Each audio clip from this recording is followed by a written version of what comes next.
Bonjour tous. Damien et Philippe nous ont demandé de présenter les trois portails, la restauration que nous avons menée des trois portails de Saint-Denis. Il est évident que raconter ce qui s'est passé sur ce bâtiment en une demi-heure est une gageure. Donc nous parlerons à deux voix très vite. Et là, nous vous proposons d'aborder cette restauration sur deux axes. Celui de l'analyse critique d'un détail, d'un des pieds droits du portail central que présentera Michael Wyss, et sur la méthode de travail que nous avons adoptée sur l'ensemble de cette restauration, assez différente de celle qui était envisagée à l'origine. Je ne vous ferai pas un rappel de la construction du massif occidental de la basilique par sujet au début du XIIe siècle, simplement pour évoquer que cette basilique a fait l'objet de gros travaux de restauration antérieurs à la création du service des monuments historiques au début du XIXe siècle, et que le service des monuments historiques s'est fondé sur la critique de ce travail. Que ce soit l'action personnelle de Viollet-le-Duc à l'encontre de l'architecte qui le précédait, François Debré, que ce soit les projets du même Viollet-le-Duc de reconstruction intégrale de ce massif occidental pour Napoléon III, ont conduit à une décrédibilisation pratiquement complète de ce monument qui était présenté jusqu'à récemment comme intégralement repris, trahi par les premières interventions du début du XIXe siècle. Cette situation a conduit à un relatif abandon du monument qui se présentait jusqu'à récemment dans cet état, à la fois sommairement nettoyé à l'eau brossée dans les années 1970. Les trois portails avaient été épargnés à cette époque, mais restaient selon un encrassement absolument incroyable qui donnait l'impression de voir une photo en négatif quand l'on les observait. Il est évident que dans ces conditions, l'analyse de ces portails et leur appréciation, leur reconnaissance publique, ce qui vaut pour les portails vaut pour l'ensemble de la façade, était particulièrement difficile. En 2005, une étude avait été commandée de restauration de ces portails à mon prédécesseur, qui s'était adjoint principalement deux intervenants.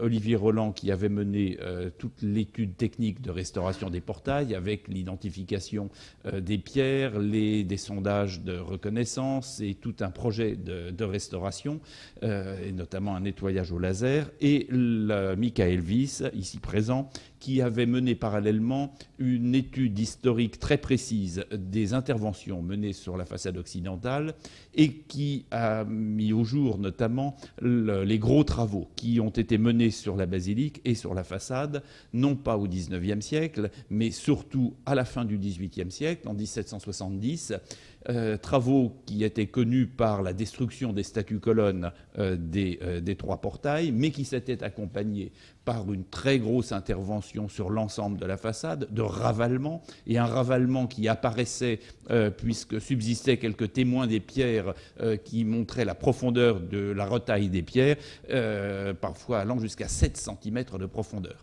Il est évident qu'une intervention aussi drastique sur un monument avait profondément modifié aussi bien son architecture que sa sculpture, et cette deuxième découverte participait un peu de la décrédibilisation médiévale, si l'on peut dire, du monument. Fort de ces reconnaissances, lorsque nous avons pris en charge le bâtiment, j'ai demandé en priorité que l'on ait quelques compléments d'information. Le premier d'entre eux a été un relevé photogrammétrique de l'ensemble de la façade dont nous ne disposions pas, permettant une intervention cohérente, non pas sur les trois portails, mais sur l'ensemble de l'élévation. C'était un parti que nous avons proposé, mis au point avec la conservation régionale des monuments historiques, d'avoir une intervention avec la même attention du crénelage de la façade jusqu'au socle des pieds droits. À ce premier point est venue s'ajouter la reconnaissance du travail de François Debré. L'architecte François Debré, qui avait mené les restaurations de la basilique depuis le début du XIXe siècle, sous Napoléon Ier jusqu'en 1847, évincé par Viollet-le-Duc, a mené sur ce monument un travail absolument considérable. On ne va pas revenir aujourd'hui sur son intervention, mais s'il y a un père de la restauration monumentale en France, c'est lui, ce n'est pas Viollet-le-Duc. C'est vraiment tout ça s'est passé largement une génération avant lui, tant d'un point de vue architectural que du point de vue des vitraux, que du point de vue de la restauration des sculptures. Tous les acquis acquis scientifiques et techniques dont a bénéficié Viollet-le-Duc ont été inventés par François Debré.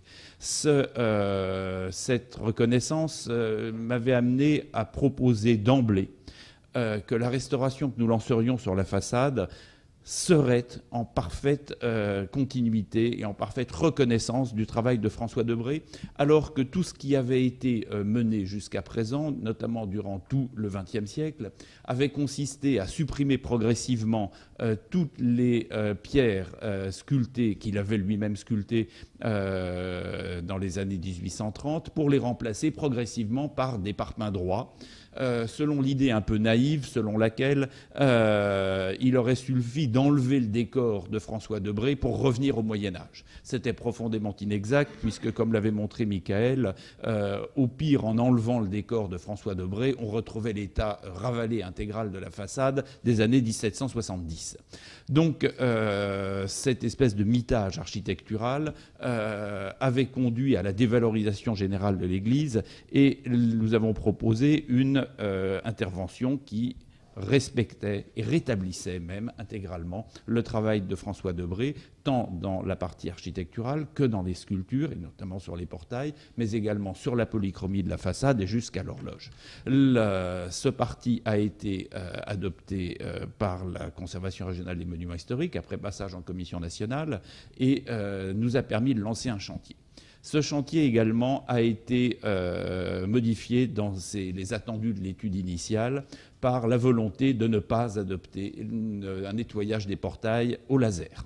Nous avons à Saint-Denis un premier exemple de ces nettoyages au laser qui a été effectué il y a maintenant plus de 20 ans sur le portail des Valois, le portail du bras nord du transept, et ce nettoyage au laser avait fait apparaître des sculptures complètement jaunes au regard du tympan et des voussures qui avaient été nettoyées par micro-abrasion.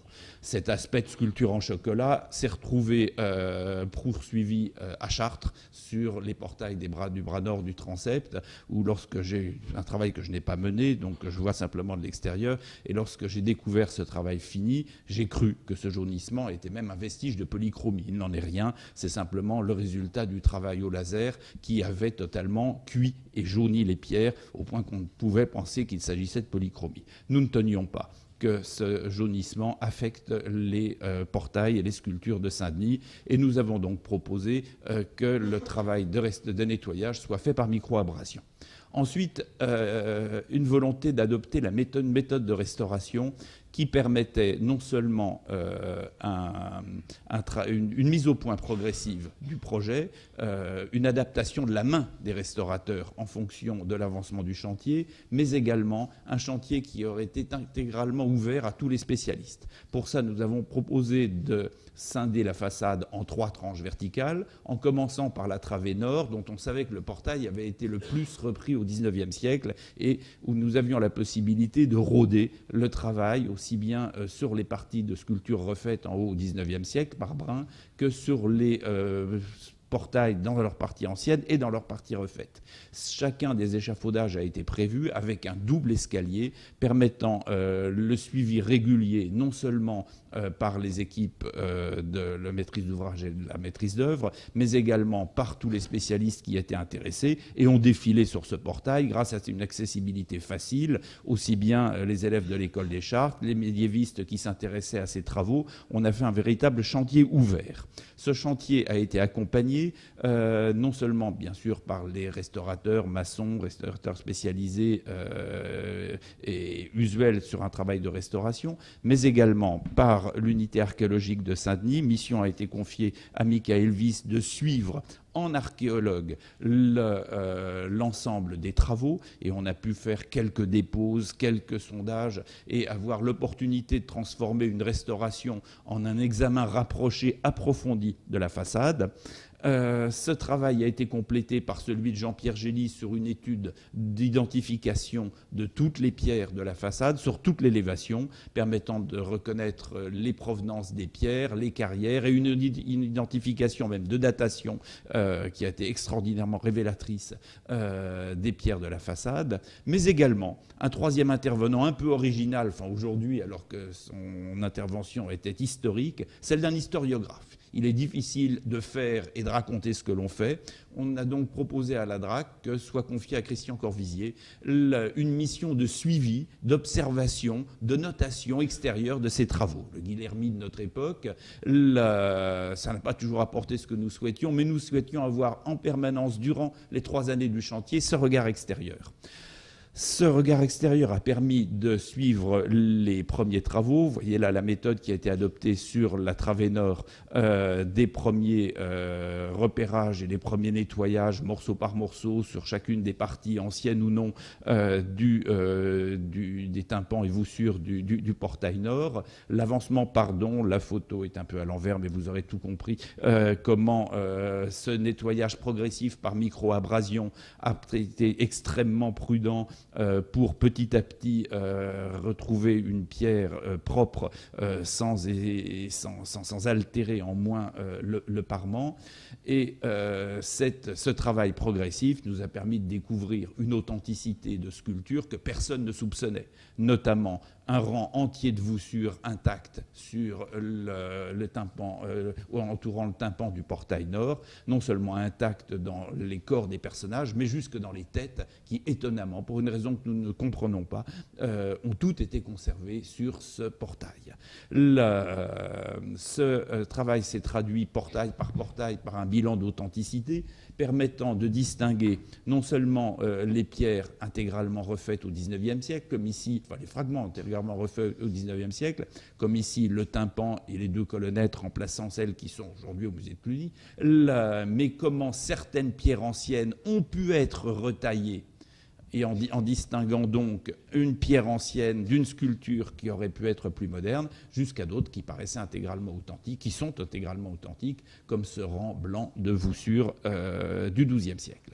Ce qui valait ce rodage sur le portail sur le portail nord, pardon, qui est apparu donc, grâce à cette méthode avec une blancheur, une blondeur en tout cas, qui n'avait rien à voir avec celle obtenue à cette époque-là par le laser, a été poursuivi sur le portail central, le grand portail du jugement dernier, où la même méthode de travail nous a permis de découvrir de très importants fragments de polychromie qui ne sont pas des polychromies médiévales, qui sont des polychromies plus tardives, mais qui permettent, lorsque la sculpture est débarrassée du centimètre de croûte de saleté qui la recouvrait, de découvrir à la fois la précision du travail de restauration effectué au XIXe siècle. Regardez le doigt du bras du Christ, la manière dont il a été inclus dans les années 1825 pour compléter la main du Christ tenant le grand phylactère que vous voyez là sur la photo.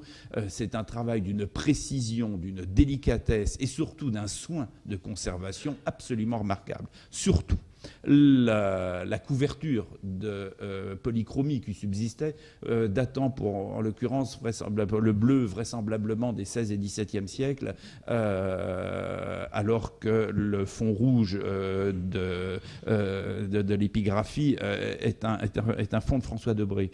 Mais cette couverture de la polychromie, relayée par quelques traces, pas plus que des traces, de polychromie et de dorure médiévale, ici sur les vases des vieillards de l'Apocalypse, nous ont démontré que tout ce que l'on pensait être un grattage du portail, selon les textes des marchés du XIXe siècle, avait été non pas, comme cela avait été interprété notamment par Pamela Bloom, une retaille de la pierre, mais un simple grattage délicat de toute l'accumulation des polychromies successives, conservant parfaitement l'épiderme de la sculpture médiévale.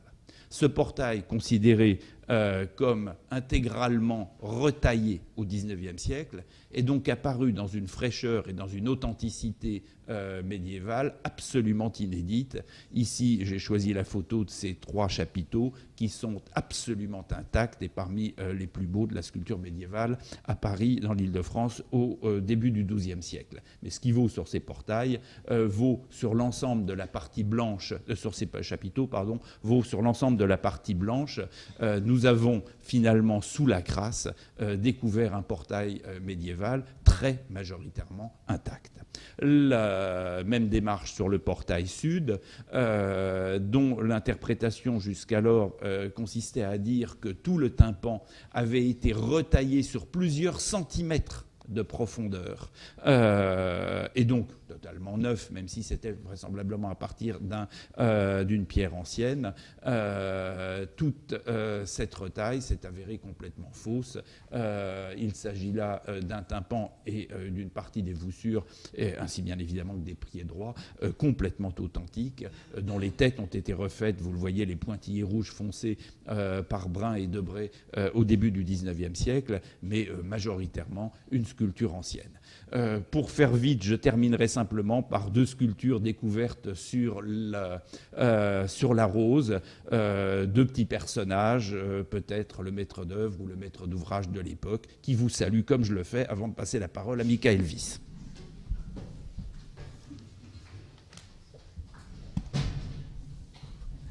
Voilà. Donc, ça, non, T'appuies à droite. Oui, j'appuie au mauvais sens. Voilà. Et je voudrais revenir un peu, peut-être, comme introduction, peut-être, dans mon propos, sur justement ce côté de transmission de ce qu'on voit. C'est-à-dire, il faut reconnaître que ces portails sont terriblement atteints d'amnésie. Déjà, Suger n'en parle pas. Hein. Pourtant, c'est lui qui est censé avoir fait ces statues colonnes. Il parle que des vantaux. Les vantaux, est-ce que c'est simplement parce qu'ils étaient en or, le reste était en pierre? Donc, je ne sais pas. Et, par la suite, qu'est-ce qu'on aurait aujourd'hui si on n'aurait pas eu les dessins de Montfaucon? Est-ce qu'on n'aurait jamais trouvé ces têtes aujourd'hui? On les aurait attribuées à Saint-Denis? Je ne sais pas. Je n'ose même pas imaginer. Donc c'est très tard qu'on commence à parler de ces portails. C'est au XVIIIe siècle. Voilà. Donc c'est déjà un premier constat. Il y a la période révolutionnaire qui a évidemment, après les travaux de 1770, on y reviendra, et sont censés avoir fait pas mal de dégâts. Les témoignages directs manquent. Et il y a des relevés qu'on a déjà montrés en partie. Il y a une grande élévation de Legrand de Célerier qui montre que, par exemple, le portail nord, apparemment, il y a encore les têtes en place, mais personne ne l'a cru.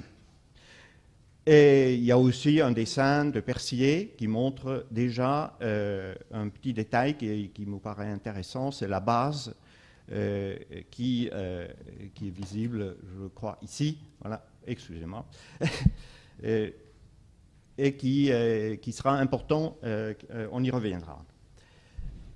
En 1812, s'ajoute un perron. Dans toute l'église, on relève le sol et les portails perdent 60 cm du bas, donc sont en quelque sorte remblayés.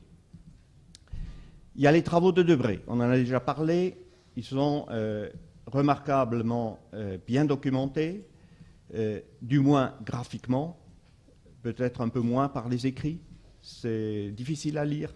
C'est des documents un peu archéologiques, mais peut-être pas entièrement. C'est de la comptabilité. Néanmoins, il a vu énormément de choses. Puis, il y a les conséquences de ce travail. Debray a été énormément critiqué. Tout le monde connaît les suites. Les portails ont été très très discrédités et il fallait attendre Sumner McKnight Crosby et Pamela Bloom pour un peu commencer à les réhabiliter. Toujours avec cette angoisse qui, suivant le témoignage de Guillermy, on avait soigneusement gratté tous les portails. Donc elle pensait que c'était toujours à peu près le cas.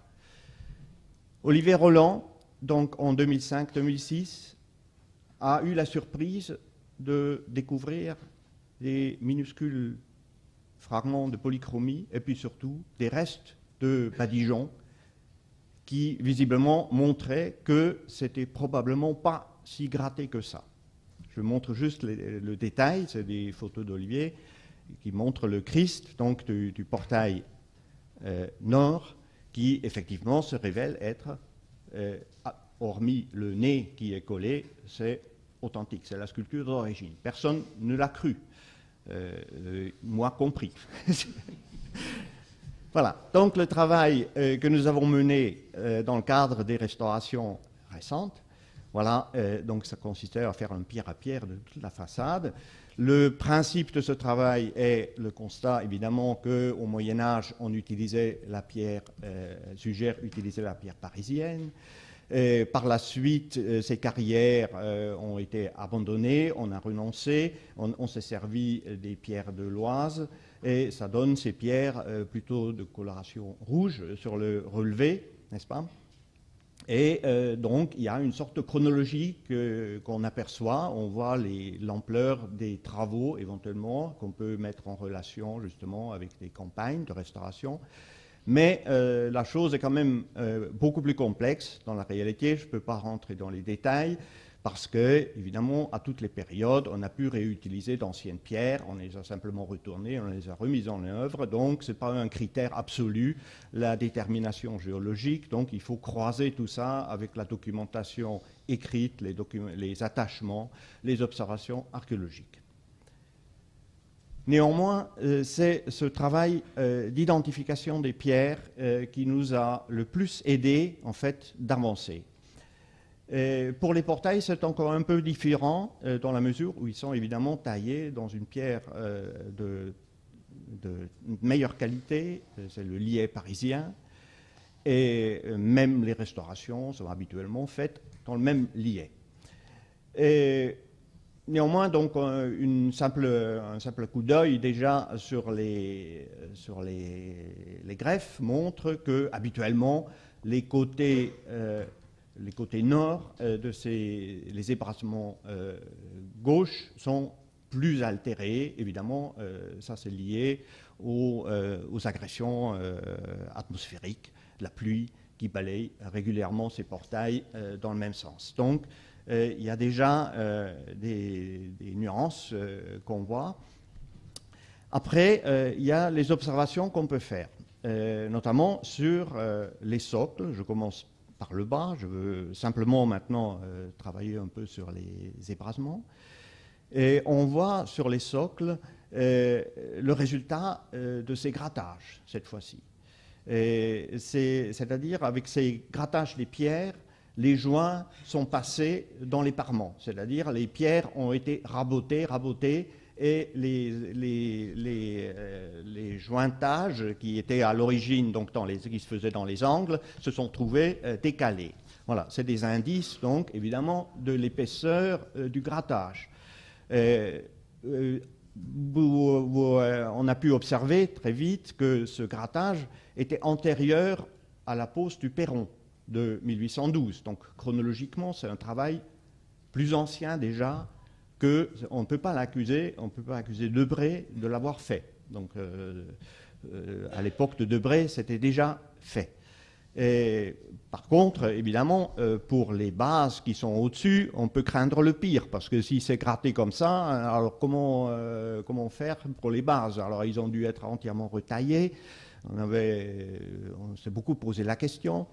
Et en fait, la solution est que ces parements en dessous étaient très probablement talutés. Donc, en fait, c'est les parties talutées qui ont été ramenées, et ce qui permettait de préserver les plinthes des bases au-dessus, mais évidemment, s'y ajoute que ces plinthes, ces bases étaient déjà taillées dans le liais, ce qui n'était pas le cas des parements en dessous.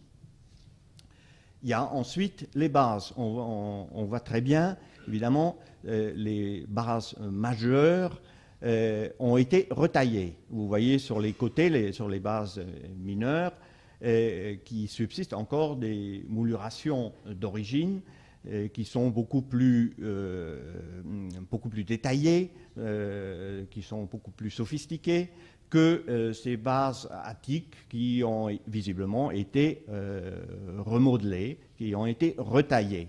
Et là, je vous rappelle donc le dessin de Percier qui montre déjà ces moulurations, qui nous montre déjà qu'à l'époque révolutionnaire, c'était fait. Donc là encore, ce n'est pas un travail de Debré, on ne peut pas les accuser. Il y a ensuite les colonnes, ces fameuses colonnes qui avaient ces statues qui ont disparu. Les devis de 1770 sont relativement précis. Ils demandent qu'on enlève les statues, mais qu'on conserve les colonnes. Bon, c'est un devis. Est-ce que ça a été réellement fait? Comment ça a pu être fait? Aujourd'hui, si on regarde ces fûts, on observe qu'ils sont tous à peu près dans le bon liais. Ils ont évidemment été décorés par Debré, ça c'est connu par les attachements. Il les a décorés un peu en s'inspirant de la Chartres. Mais ces fûts sont dans un liais qui est le même que la sculpture du portail. Ils ont simplement été parfaitement complétés, également avec des morceaux de liais, mais un liais un peu autre, et souvent le travail de la pierre est bien distinct. Donc, il y a bien deux phases de travail de ces fûts, et il est hautement probable quand même que ce devis de 1770 a été réellement exécuté. Donc, ces colonnes, les fûts, ont été préservés et sont toujours les fûts qui sont actuellement en place. Il y a ensuite les greffes. Ça a été déjà largement vu, identifié par Pamela Bloom et Crosby. On les a simplement repointés en quelque sorte. Il y a évidemment là aussi, parfois c'est plus compliqué que ça, il y a des greffes visiblement qui ont été faites en 1770, qui ont été regreffées en 1839, comme les Atlantes. C'est un cas d'exemple. Sinon, pas grand-chose de nouveau. Il y a ensuite les pierres qui ont été carrément, les parties sculptées, qui ont été refaites. Et là, je voudrais juste montrer une base qui a été refaite sur la gauche et vous montrer à droite un exemple de base de la porte des Valois. En fait, les sculpteurs de Debré, notamment Blois, qui étaient préposés à la décoration, ont parfaitement compris qu'à l'origine, ces bases, évidemment, ils étaient habités. Donc il y avait un bestiaire, sans doute, dessus, il y avait des choses qui avaient été effacées pour des raisons esthétiques, comme les statues colonnes en 1770. Donc, ils avaient ramené, ils avaient laissé ces bases moulurées, mais en souvenir un peu de ce fait, pour montrer qu'ils étaient bien conscients que ce n'étaient pas les bases d'origine. Donc, apparemment, ils ont laissé, quand même, sur la base qu'ils ont entièrement refaite, n'est-ce pas, sur la gauche, ils ont laissé un petit pied, ils ont dessiné un petit pied, qui est donc vraiment une sorte de faux vestige archéologique du 19e siècle. Voilà. Ce n'est pas un cas unique à Saint-Denis, on a observé à maintes reprises déjà, ça se faisait couramment déjà à l'époque. Voilà, donc un peu comme ça qu'on peut proposer donc, de reconstituer ces ébrasements donc, avec ces bases et ces statues colonnes. Et donc, maintenant qu'on a donc un peu plus de certitude, peut-être, de ce qui a pu se passer, peut-être on peut envisager, peut-être aussi, de se poser des questions sur comment ce portail a été construit. Alors, comment ça s'est passé à l'époque de Sugère? Est-ce qu'on peut, même s'il n'a rien dit, est-ce qu'on peut éventuellement savoir ce qui s'est passé? Donc, on commence évidemment à étudier l'appareillage, de faire une espèce de montage, voir si tout ça colle. Est-ce que tout ça a été monté bien avec le gros œuvre? C'est apparemment bien le cas. Quand on regarde à l'intérieur, on s'aperçoit par exemple que qu'il y a des trous de boulin d'un échafaudage qui sont tout à la fois dans les assises du gros œuvre et dans les assises du portail, qui évidemment a ses assises spécifiques parce que le liais évidemment ne se trouve pas avec des hauteurs d'assises aussi irréguliers que le gros œuvre, hein. C'est-à-dire il faut monter. Mais ce que je veux dire, c'est simplement, c'est un peu la preuve que ces portails n'ont pas été rajoutés après coup, n'ont pas été insérés après coup, ils ont été montés avec le gros œuvre. Oui, j'arrive. Voilà, il y a néanmoins donc quelques détails qui montrent qu'il y a peut-être eu des retailles, n'est-ce pas, notamment, on en a déjà parlé tout à l'heure. Donc au niveau des vierges, ils ont perdu les dais en haut. Et visiblement, le montage ne s'est pas fait peut-être aussi bien que prévu à l'origine ou de manière un peu différente. Il y a aussi beaucoup d'exemples de sculptures qui sont restées inachevées. Voilà, je crois que c'est qu'un début en fait de tout ce qu'on peut peut-être un jour trouver sur ces portails par cette recherche d'authenticité, mais qui est un peu laborieux peut-être. Voilà, on vous remercie beaucoup de votre attention.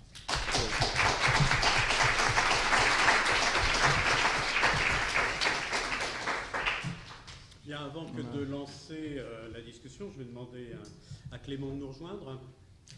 Je voulais simplement souligner également que dans l'opération de Saint-Denis, ce dont n'a pas parlé Jacques Moulin, c'est que nous avions également un conseil scientifique qui s'est réuni extrêmement régulièrement, dont plusieurs d'entre vous faisaient partie, historiens de l'art médiévaux, mais aussi historiens de l'art 19e siècle, Jean-Michel Léniaud, entre autres, faisait partie de ce conseil scientifique, la DRAC, le LRMH, le clergé, car il avait été considéré que c'était également un des principaux intervenants et un des principaux concernés par cette résurrection, entre guillemets bien sûr. Les restaurateurs, des restaurateurs faisaient partie du conseil scientifique, l'administration centrale, géologues, historiographes, comme l'a rappelé Jacques.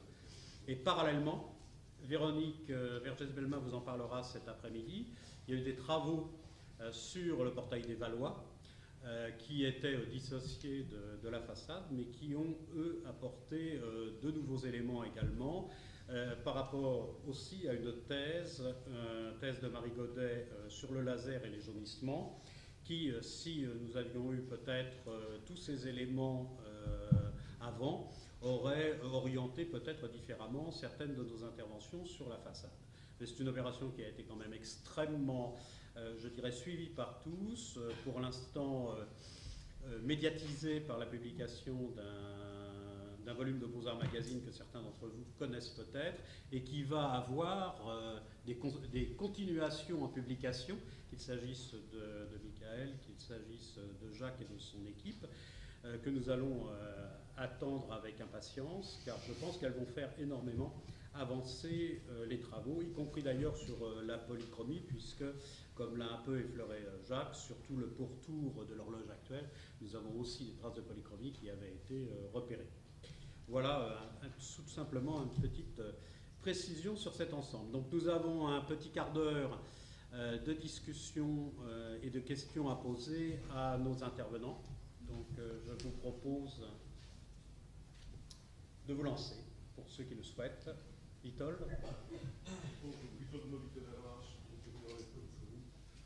J'ai une question et quelques observations peut-être concernant le travail de M. Kiyama. Je remercie beaucoup pour la présentation très synthétique d'un travail qui a pu être quand même assez énorme. Vous avez parlé un petit peu des altérations, vous n'avez pas mentionné des craquelures du cran, des couches picturales. Est-ce que c'est quelque chose que vous avez observé pendant le vieillissement? Est-ce que c'est quelque chose que vous avez pas observé? Vous avez pas mentionné? Alors, j'ai utilisé pour décrire mes altérations le glossaire Evaglos qui permet de donner des dénominations des différents types d'altérations. Les craquelures, elles sont plutôt classées parmi les éléments de décohésion. En fait, c'est un stade de décohésion, mais ça appartient à tout ce qui est lié au déplaquage au fait, de la polychromie. D'une certaine manière, parce que bien sûr les craquelures vont certainement faciliter le déplaquage, le problème de Oui, c'est le premier stade, en effet. Ouais. d'adhérence en réalité. Parce qu'en fait, grâce à la pénétration des facteurs d'altération, certains processus peuvent être accélérés. De l'autre côté, je me demandais aussi jusqu'à quel point les tests que vous avez effectués dans l'enceinte du vieillissement, dans les conditions de vieillissement qui sont relativement rudes, peuvent modéliser des processus qui sont très lents et dans lesquels on peut avoir l'impact d'autres facteurs, comme par exemple formation de sels, de produits d'altération, qui à leur tour vont engendrer d'autres altérations. Alors, c'est pour ça qu'à un moment, j'ai décrit, j'ai dit que j'avais changé mon terme de vieillissement en altération sous contrainte, parce qu'en effet, il est quasiment impossible de reproduire 800 à 1000 ans d'histoire et d'exposition aux conditions extérieures. Donc, il s'agissait ici d'appliquer certaines contraintes. Alors, pourquoi j'ai choisi de les faire normaliser? Parce que je voulais pouvoir les reproduire et que ce travail puisse être dans la continuité. Peut-être que dans 5 ans, quelqu'un reprendra ça, moi ou quelqu'un d'autre. Mais oui, bien évidemment, tous les problématiques de sel, etc., ne peuvent pas être totalement reproduits. Néanmoins, c'est des processus qui peuvent être relativement rapides, puisqu'on a des cycles d'assèchement et d'humidification. Donc, en fait, on a des sels qui pourraient... qui apparaissent.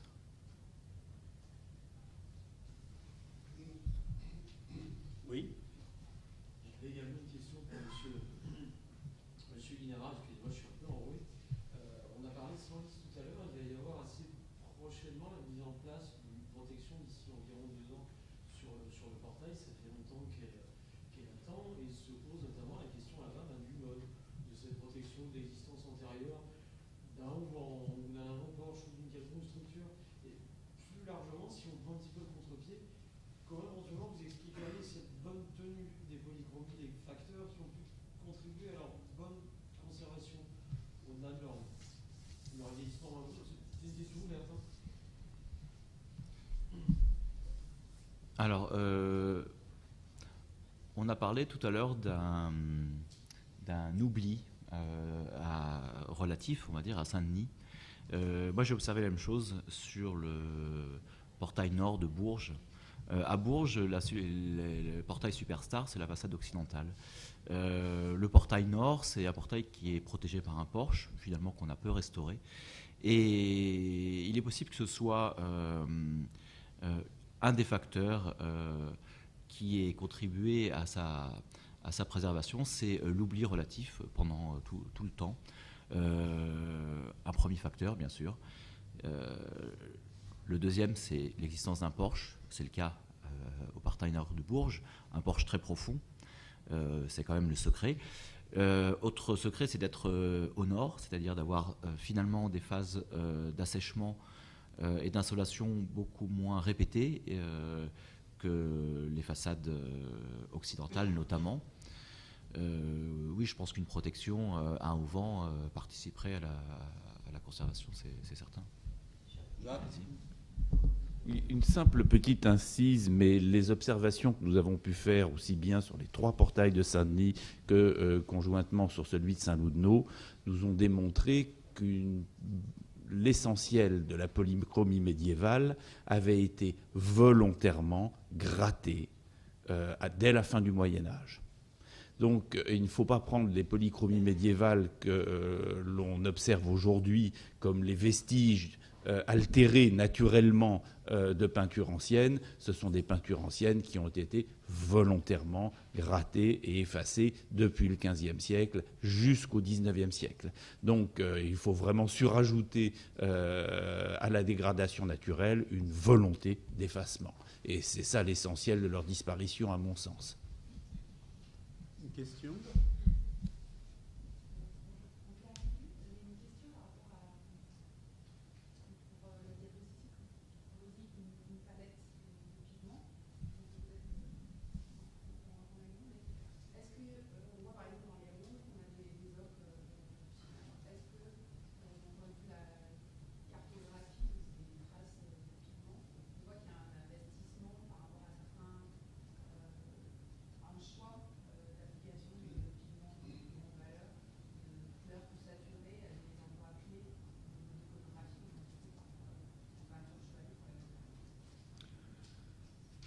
Alors, dans le cadre de mon travail, le choix des pigments est...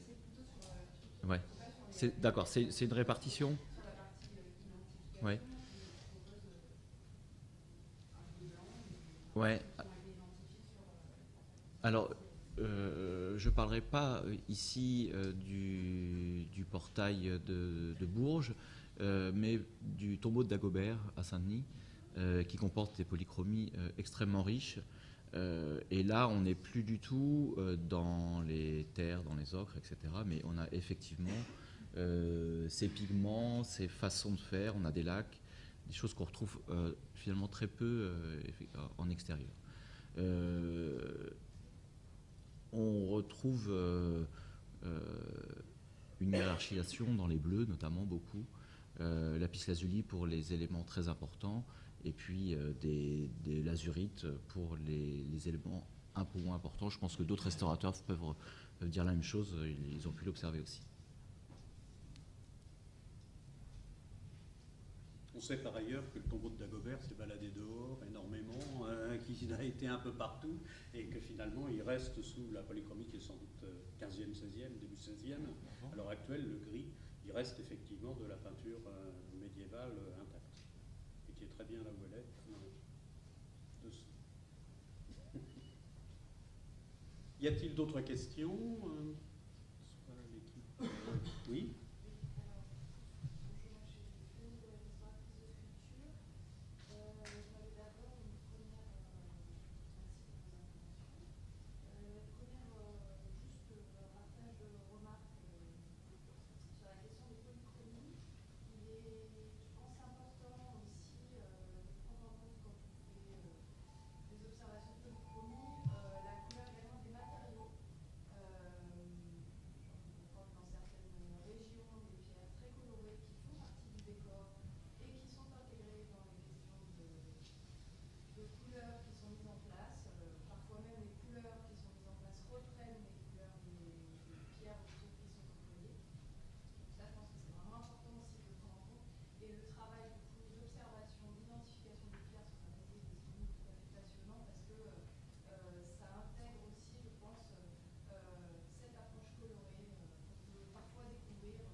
Alors je vais répondre, ou alors vous voulez répondre aux remarques?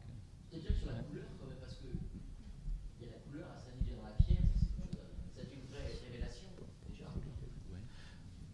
vous avez tout à fait raison. Il est parfois difficile, on parlait de polychromie, mais très souvent on observe sur les bâtiments, et notamment à Notre-Dame de Paris, que l'on passe d'une polychromie pleine selon certains emplacements à quasiment simplement un maquillage polychrome sur un matériau brut. On a donc toute une transition où le matériau de construction prend une place de plus importante au fur et à mesure qu'on s'éloigne du portail. Mais il n'y a jamais de césure très brutale. Les dessins de Strasbourg en sont la plus belle illustration.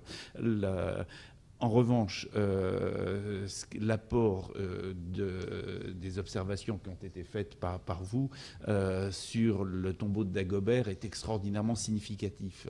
Parce que ce tombeau ayant été abrité depuis l'origine, et même s'il est passé ensuite quelques années dehors, protégé par les peintures de la fin du Moyen-Âge, nous ont révélé quand même une polychromie du XIIIe siècle exceptionnellement complète et intacte. Or, cette polychromie est une polychromie qui comprend des bases identiques à celles que l'on retrouve sur certains portails et toute une série de réaux à sec, voire à l'huile, en dorure, qui amenaient le degré de la polychromie à une valeur picturale équivalente à celle de la valeur sculptée.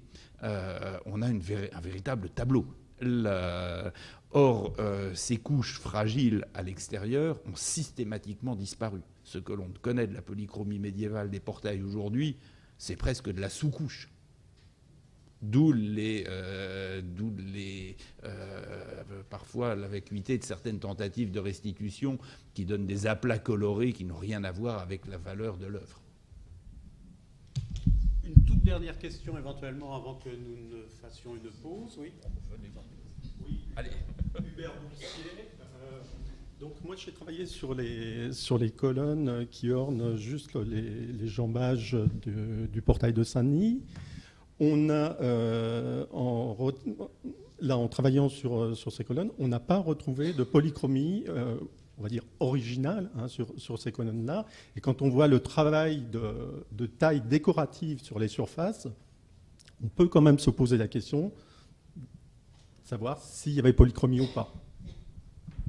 S'agissant des colonnes de Saint-Denis, toute la sculpture ornementale des fûts est une sculpture du début du XIXe siècle. Donc il y a peu de chances. Vous parlez des colonnettes ? Des colonnettes qui sont... oui. Là, il n'y a pas au niveau de la taille décorative, c'est tellement fin, tellement précis. Une polychromie par-dessus ça, la moindre épaisseur de polychromie, dans certains cas, aurait entièrement masqué le... C'est tout à fait possible. Encore une fois, on a les quelques vestiges de polychromie découverts à Saint-Denis, sur les 3 portails, ne permettent en aucun cas de penser ou d'imaginer qu'ils aient été intégralement peints. On est peut-être de l'ordre du maquillage de quelques pièces seulement. Michael ? Oui, je veux juste ajouter l'exemple des chapiteaux du cloître, qui eux aussi, en fait, personne n'a jamais trouvé de vestiges de polychromie sur ces pièces. Même les morceaux qu'on a trouvés sur place, dans le cloître même, qui datent donc de l'époque où on les a abattus, donc c'est des tout petits fragments de sculpture, il y a un badigeon jaune par-dessus, mais il n'y a aucune trace de polychromie en dessous.